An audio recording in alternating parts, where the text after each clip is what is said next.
My wife's family ambushed me in my living room demanding, "Make her choose, us or you." She looked at me and said, "I choose them." I stood up and walked to our bedroom, already calculating exactly how much this moment would cost them. They had no idea I'd been documenting their financial manipulation for months, or that my attorney best friend was waiting for my call, or that the $85,000 they were demanding for their crypto scheme was just a fraction of what I actually had saved. The ambush was perfectly orchestrated. I came home from my job as a senior financial analyst to find them all there. Her parents, her brother Marcus, her sister Rachel, arranged on my leather couch like a tribunal. My wife Emma stood by the window, wringing her hands. The afternoon sun caught the Rolex on her brother's wrist, the one he'd bought after his first crypto success 3 months ago. "We need to have a family discussion," her father announced, his voice carrying that particular tone of assumed authority I'd grown to despise over our 3-year marriage. He was a retired middle manager who still acted like everyone reported to him. "About the investment opportunity Marcus has been presenting." I set down my laptop bag slowly, noting how Emma wouldn't meet my eyes. She'd been acting strange for weeks. Hushed phone calls, sudden trips to her parents' house, questions about our finances that seemed innocent at the time. Now, it all clicked into place. "The crypto fund," I said, not a question. Marcus had been pushing this family investment pool since his lucky Bitcoin trade netted him 40 grand. Now he fancied himself the next Warren Buffett, except Buffett would never have worn a Supreme hoodie to a financial discussion. "It's not just crypto." Marcus leaned forward, his eyes bright with the fervor of the newly converted. "It's a diversified digital asset portfolio. I've been getting 22% returns monthly. This is generational wealth we're talking about." I remained standing, deliberately. In negotiations, position matters. "And you need my money for this generational wealth?" Emma's mother, Patricia, started her performance right on cue. Her eyes welled with tears, a skill she'd perfected over decades of emotional manipulation. "This is what families do, honey. We support each other. We build together." The number they wanted was specific. $85,000. The exact amount Emma had seen in my personal savings account statement last month when I'd left my laptop open. That account was mine from before our marriage, carefully maintained separately, never commingled with marital funds. I also had another $340,000 in investment accounts Emma didn't know about, plus the equity in 2 rental properties I'd bought through an LLC before we met. "Everyone else is already committed," Rachel chimed in, examining her manicured nails. "Mom and Dad put in their retirement savings. I liquidated my 401k. Marcus obviously has his profits reinvested. You're the only holdout." I let that sink in. They'd gambled their retirement, their future security, on Marcus's crypto scheme. The same Marcus who, 6 months ago, had asked me to co-sign a car loan because his credit was shot from defaulting on credit cards. "I appreciate you thinking of me," I said carefully, pulling out my phone to start recording. "But I won't be investing." The room erupted. Her father's face flushed red. "You haven't even heard the full presentation." "I don't need to. I analyze investments for a living. No legitimate investment promises 22% monthly returns. That's a 1,200% annual return. It's mathematically unsustainable." Marcus pulled out his phone, showing me charts that looked impressive to anyone who didn't understand basic market dynamics. "Look at these gains. This is real money, not some theoretical analysis from your corporate job." I studied the charts, recognizing the classic pattern immediately. This is a Ponzi structure. Early investors are being paid with new investor money. When recruitment slows, it collapses. "How dare you!" Patricia's tears intensified. Marcus would never deceive his family. I'm not saying he's deceiving anyone intentionally. He's probably a victim too. But I'm not putting my money into this. Emma finally spoke, her voice small. "It's just, everyone else is doing it. We look like we don't trust my family." Trust isn't the issue, financial literacy is. Her father stood up, his full height meant to be intimidating. "So you think you're smarter than all of us? Too good for this family?" "I think I'm experienced enough to recognize a bubble when I see one." The argument escalated for an hour. Every manipulation tactic came out. How I was selfish, how I was hoarding wealth while family struggled, how real men provide for their wife's family, how I was embarrassing Emma by refusing. Through it all, Emma stayed mostly silent, occasionally adding weak support for their arguments. Finally, her father delivered what he clearly thought was his master stroke. "I think we need to know where your loyalties lie. Are you part of this family or not? I'm married to Emma. That makes me family. But family doesn't mean financial servitude." He turned to Emma. "Sweetheart, you need to think about what kind of man refuses to help his family. Maybe you need to make a choice." The room went silent. This was the moment they'd been building to, the emotional nuclear option. Emma looked between me and her family, her face a study in conflict. But I saw something else there too, calculation. She was weighing her options, not torn by emotion, but by strategy. "Choose," her brother said quietly. "Him or us." Emma met my eyes for the first time since I'd walked in. "Can't you just do this for me?" "No." "Why not? It's just money. It's my money, earned before we met, saved for specific goals, and I won't gamble it on a scheme." She looked at her family, her mother crying, her father's disappointed face, her siblings' expectation, then back at me. "Then I choose them." The words hung in the air like a judge's gavel. Nobody moved. "You choose them," I repeated, pulling out my phone.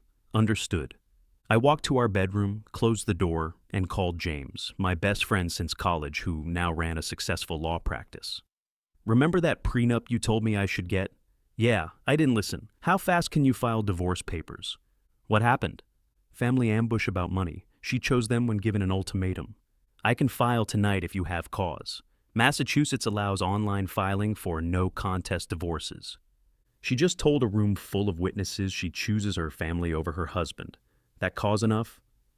"More than enough. Document everything, get it in writing if you can, and move your assets immediately, legally, of course."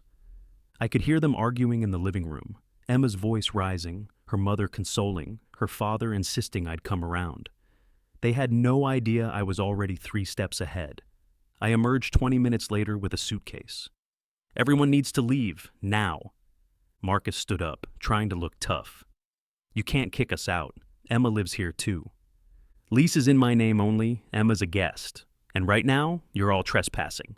Her father tried the authority voice again. "Now, listen here. No, you gave an ultimatum. She made her choice. Now leave before I call the police." They left, Emma crying, her mother wailing about family unity, her father muttering about respect. Emma tried to stay, but I held firm. "You chose them. Go be with them." The next 3 days were a masterclass in strategic execution. James filed the divorce papers immediately, citing abandonment of marriage and irreconcilable differences. I moved my personal savings to a new bank account at a different institution. I documented every asset, every account, every piece of property in the LLC. I also hired a forensic accountant to review our 3 years of finances, proving complete separation of premarital assets. But the real strategic move came from my investigation into Marcus's crypto scheme. I had connections from my job, SEC contacts, financial investigators, people who recognized fraud patterns. What I found was worse than expected. The platform Marcus was using was already under investigation. The returns he was showing were fabricated. The company was registered in the Cayman Islands with no real oversight. It wasn't just a bubble. It was an outright scam. I compiled everything into a report, not to save them. They'd made their choice. But for my attorney to demonstrate that Emma and her family had attempted to coerce me into a fraudulent investment scheme. Emma came home 3 days later to an empty apartment. I'd taken everything I'd bought, furniture, electronics, kitchen appliances, left only her personal items and the few pieces her family had given us. The apartment looked like a stage after strike, bare and echoing. Her first text came within minutes. "Where are you? What did you do?" Then calls, voicemails, each more frantic. Her family started their campaign immediately. Her father showed up at my office, somehow talking his way past security. I was in a meeting with 3 senior partners when he barged in. "We need to talk about my daughter." My boss, Richard, looked between us. "Is there a problem here?" "Family matter," I said calmly. My soon-to-be ex-father-in-law is having trouble accepting boundaries. Her father's face went purple. You're destroying my daughter over a simple disagreement. Sir, you need to leave, Richard said, already reaching for security. She loves you. This is about money, nothing more. Exactly, I said. It was always about money. Your money, specifically my money, that you wanted. Security arrived, escorting him out while he shouted about family values and loyalty. Richard looked at me with something like approval. Need some time off to handle this? No, sir. Work keeps me focused. Good man. Let me know if you need anything. The firm has excellent lawyers if you need references. That afternoon, James called with interesting news. Emma's family is scrambling. They've hired an attorney, but not a good one.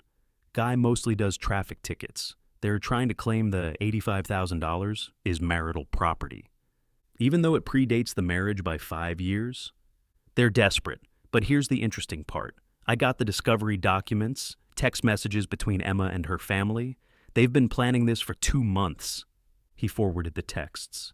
They were damning. Emma discussing my exact savings amount, strategies to pressure me, even a message saying, once he invests, we can push for more. He has other accounts he thinks I don't know about. She knew about some of my other assets. Not all, but enough to reveal she'd been snooping, planning, conspiring. The divorce proceedings became a chess match. Her attorney, clearly out of his depth, made rookie mistakes, claimed abandonment when Emma had witnesses to her choosing her family, claimed financial abuse when we had 3 years of records showing fair contribution to household expenses, claimed emotional distress when I had documentation of their harassment. The restraining order was granted after her father's second appearance at my office and her brother's social media campaign, calling me a financial predator who abandoned his family. The judge, reviewing the evidence, seemed personally offended by their behavior. Let me understand, she said, looking at Emma's attorney. Your client's family attempted to coerce Mr. Davidson into investing his premarital savings in what appears to be a fraudulent scheme. When he refused, they forced your client to choose between them and her husband. She chose them. And now you're claiming he abandoned her? The attorney stammered. Your Honor, the situation is more complex. No, counselor, it's quite simple. Your client made a choice. Mr. Davidson is respecting that choice. The best part came 2 weeks later. The crypto platform collapsed, complete shutdown. Federal investigation launched. Assets frozen. Everyone who'd invested lost everything. Marcus called me from a blocked number. This is your fault. If you'd invested, we'd have had enough to get out early. You mean you knew it would collapse? No, I mean, we could have cashed out before. Before the scam you didn't know was a scam collapsed. Interesting logic. You destroyed my family. Your greed destroyed your family. I just declined to participate. I hung up and forwarded the recording to James. Another violation of the restraining order, another piece of evidence. The financial fallout was spectacular. Her parents lost their entire retirement. $180,000 gone. Marcus lost not just his initial gains, but an additional $50,000 he'd borrowed to invest more. Rachel's 401k, 20 years of savings, vanished. Emma had invested her personal savings, about $15,000, also gone. The family that had been so united in pressuring me fractured completely. Her parents blamed Marcus for the scheme. Marcus blamed them for not getting me to invest, claiming my money would have let them cash out in time. Rachel blamed everyone for convincing her to liquidate her retirement. Emma, caught in the middle, became their scapegoat, the one who couldn't keep her husband in line, who couldn't access his money, who failed the family. The divorce finalized 6 months after that living room ambush. Clean split of marital assets only. About $12,000 total, so $6,000 each. My premarital savings untouched. The rental properties never even mentioned because Emma didn't know about them. No alimony because Emma had always worked part-time by choice, not sacrifice. Total cost to me, $8,000 in legal fees plus the $6,000 from marital assets. Total saved, $85,000 in personal savings, $340,000 in investments, 2 rental properties worth $500,000 combined. Total lost by her family, $295,000 plus whatever interest and penalties they'd face for early 401k withdrawal.